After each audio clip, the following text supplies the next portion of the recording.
बदलते वक्त की हर बड़ी खबर और नए भारत का नया नजरिया। नमस्कार, मैं हूं अर्चित और आप देख रहे हैं 4AM टुडे टीवी।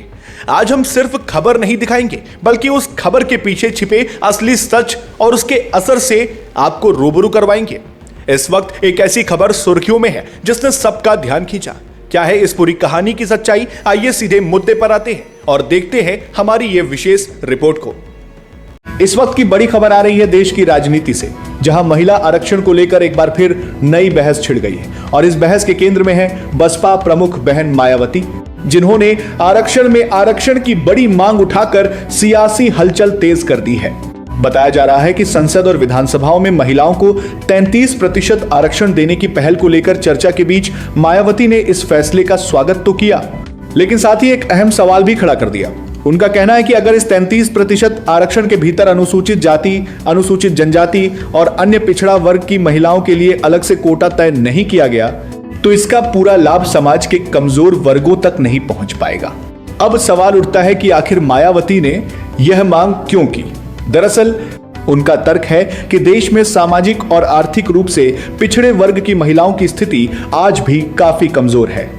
ऐसे में अगर सामान्य श्रेणी की महिलाएं ही ज्यादा संख्या में इस आरक्षण का लाभ उठा लेंगी, तो दलित, आदिवासी और पिछड़े वर्ग की महिलाएं पीछे ही रह जाएंगी। यही वजह है कि उन्होंने आरक्षण में आरक्षण की जरूरत पर जोर दिया है। इतना ही नहीं, मायावती ने यह भी कहा है कि उनकी पार्टी लंबे समय से महिलाओं के लिए 50% आरक्षण की मांग करती रही है। उनका मानना है कि देश की आबादी के हिसाब से महिलाओं को आधा प्रतिनिधित्व मिलना चाहिए, ताकि राजनीति में उनकी भागीदारी सही मायने में मजबूत हो सके। अगर इस पूरे मुद्दे की पृष्ठभूमि को समझें, तो महिला आरक्षण का सवाल देश में कई वर्षों से उठता रहा है। अलग अलग सरकारों ने इसे लागू करने की कोशिश की, लेकिन हर बार किसी न किसी कारण से यह अटकता रहा। अब एक बार फिर यह मुद्दा चर्चा में है और इस बार इसके साथ सामाजिक न्याय का सवाल भी जुड़ गया है। मायावती ने अपने बयान में यह भी संकेत दिया है कि सिर्फ कानून बना देना ही काफी नहीं होगा, बल्कि यह भी देखना जरूरी है कि उसका लाभ किस तक पहुंच रहा है। उन्होंने साफ तौर पर कहा कि जब तक समाज के सबसे निचले पायदान पर खड़ी महिलाओं को बराबरी का मौका नहीं मिलेगा, तब तक यह व्यवस्था अधूरी ही रहेगी। मैंने मीडिया बंधुओं को बुलाया, वो है महिला आरक्षण का अति महत्वपूर्ण मामला, जिसके लिए केंद्र सरकार ने कल से संसद का 3 दिन का विशेष सत्र भी बुलाया हुआ है। और इस संबंध में हमारी पार्टी का ये कहना है कि देश में बहुजन समाज में से खासकर SC, ST व OBC समाज के हित व कल्याण की तरह ही महिला सशक्तिकरण आदि की बातें भी तो बहुत की जाती हैं, किंतु सही नियत नीति एवं मजबूत इच्छा शक्ति के अभाव के कारण इस पर ईमानदारी से अमल शायद ही कभी ठीक ढंग से हो पाया है। इसी का नतीजा है कि कमजोर वर्गों के लोगों की तरह ही महिलाओं के विरुद्ध भी जुल्म, जाति एवं शोषण, अत्याचार आदि की जघन्य घटनाएं आज भी सही से रुकने का नाम नहीं ले रही। और इसलिए हमारी पार्टी BSP देश की सर्व समाज की महिलाओं को उनके आबादी के हिसाब से 50% आरक्षण देने की मांग लगातार करती आ रही है, लेकिन जिसे कोई भी पार्टी अपने अपने स्वार्थ व मजबूरियों के कारण मानने को कतई भी तैयार नहीं दिखती हैं। वैसे भी भला हो परम पूज्य बाबा साहब डॉक्टर भीमराव अम्बेडकर का, जिन्होंने देश की महिलाओं को पुरुषों के समान बराबरी वाला एक व्यक्ति एक वोट का यह अति मूल्यवान मानवतावादी संवैधानिक अधिकार देकर यह पूरे महिला जगत को धन्य बना दिया है, तथा जिस महिला सम्मान व उनके सशक्तिकरण की जो जबरदस्त बुनियाद इन्होंने यहाँ देश में डाली है, उसके लिए देश हमेशा उनका कृतज्ञ रहेगा। और अब ऐसे में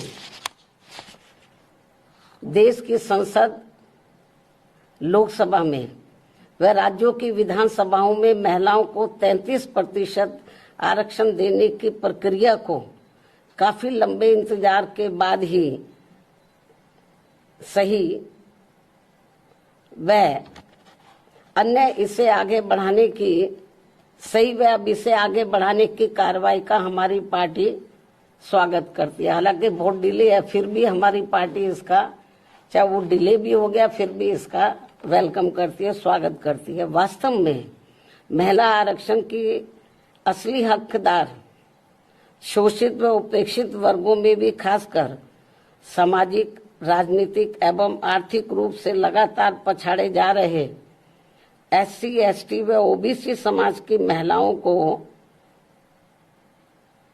यदि इसमें अलग से आरक्षण की व्यवस्था की जाती है तो ये उचित होने के साथ साथ, जो नहीं की गई है, तो ये उचित होने के साथ साथ बीएसपी के अनवरत संघर्षों के बाद ओबीसी समाज को मंडल आयोग की सिफारिशों के अनुसार 27% आरक्षण के लागू होने की तरह ऐतिहासिक भी जरूर होता।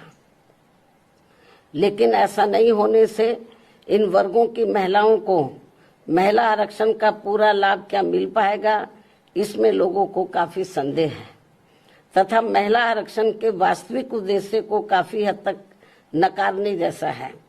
वैसे भी महिला आरक्षण को राजनीतिक स्वार्थ की बजाय महिला सुरक्षा, सम्मान व उत्थान आदि से जोड़कर देखा जाना चाहिए, तभी इसका सही लाभ इनको मिल पाएगा। अन्यथा यहाँ ज्यादातर मामलों में सामंती व जातिवादी तत्वों के हावी होने के कारण देश की महिलाओं को जो उनका उचित लाभ अब तक नहीं मिल पाया है, वैसे ही आगे भी पूरे तौर पर नहीं मिल पाएगा। जबकि परम पूज्य बाबा साहब डॉक्टर भीमराव अम्बेडकर ने संविधान में महिलाओं को जिंदगी के हर पहलू में बराबरी व आत्मसम्मान का हक देने के साथ साथ हिंदू कोड बिल लाकर भी इन्हें जबरदस्त कानूनी अधिकार भी देना चाहा था, जिसे तब केंद्र की रही कांग्रेसी सरकार ने अपने संकीर्ण जातिवाद के प्रभाव में आकर वादा खिलाफी करते हुए नहीं माना और बाद में इसको आत्मा विहीन करके इसे टुकड़ों टुकड़ों में पास किया गया। इस प्रकार ओबीसी समाज को आरक्षण देने के साथ साथ महिलाओं की सुरक्षा, सम्मान व उत्थान सुनिश्चित करने के मामले में ठोस कदम नहीं उठाने आदि के विरोध में बाबा साहब डॉक्टर भीमराव अंबेडकर को देश के प्रथम कानून मंत्री पद से इस्तीफा भी देना पड़ा था। इतना ही नहीं बल्कि इससे पूर्व घोर उपेक्षा की शिकार भारतीय महिलाओं में शिक्षा की अमर ज्योति की अलख जगाने के मामले में महात्मा ज्योतिबा फूले व उनकी पत्नी सावित्रीबाई फूले के ऐतिहासिक योगदान व जबरदस्त कुर्बानियों को भला कौन भुला सकता है। उन्होंने अनेकों प्रकार की जातिवादी उत्पीड़न एवं प्रताड़ना झेलते हुए अपनी पत्नी व आसपास की महिलाओं को शिक्षा के अलंकार से सम्मानित व नारी शक्ति को प्रोत्साहित किया, बल्कि हर दुख और अपमान झेलकर भी स्कूल स्थापित करके इस क्रम को अभूतपूर्व तरीके से आगे बढ़ाकर हमेशा हमेशा के लिए सामाजिक परिवर्तन के पिता में बनकर अमर हो गए। इसके साथ ही अब जबकि महिलाओं को देश की संसद, लोकसभा में व राज्यों की विधानसभाओं में आरक्षण की बात आगे बढ़ रही है, तो इसमें किसी भी प्रकार की अड़चन पैदा करना उचित नहीं होगा। इस मामले में खासकर कांग्रेस पार्टी को महिला आरक्षण में एससी, एसटी व ओबीसी महिलाओं को अलग से आरक्षण देने की बात इन्हें अब क्यों याद आ रही है, जबकि इन्होंने इससे पहले अपनी सरकार में इस विशेष मुद्दे की घोर अनदेखी की थी और बीएसपी की इस मांग को भी अन्य और मामलों की तरह जातिवादी द्वेष आदि के कारण अनसुना कर दिया था।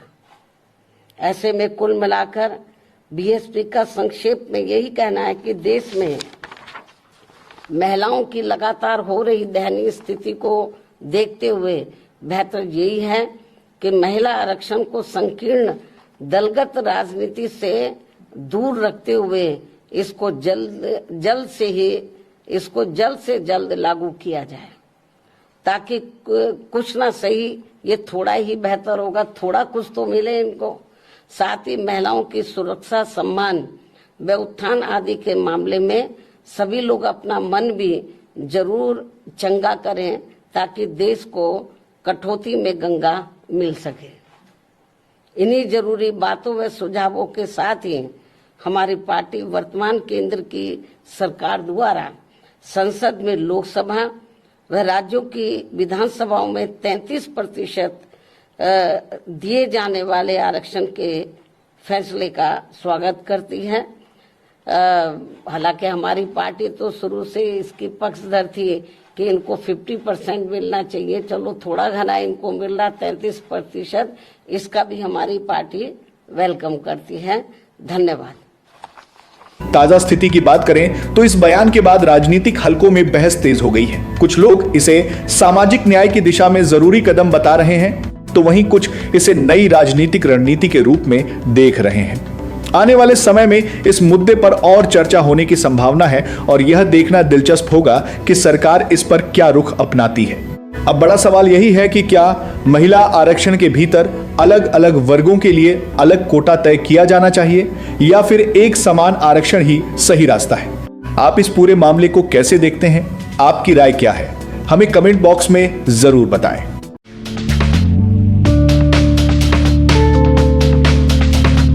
अगर आपको हमारा ये वीडियो पसंद आया हो तो इसे लाइक करें, शेयर करें और हाँ, हमें सब्सक्राइब और फॉलो करना बिल्कुल ना भूलें, ताकि आप देश और दुनिया की कोई भी खबर मिस ना करें। तो जुड़े रहिए हमारे साथ और देखते रहिए 4AM टुडे टीवी, खबर भी असर भी।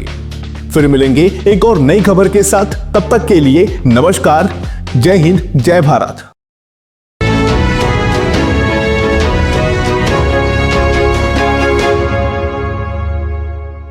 आप देख रहे हैं 4AM टुडे टीवी, नए भारत का नया नजरिया।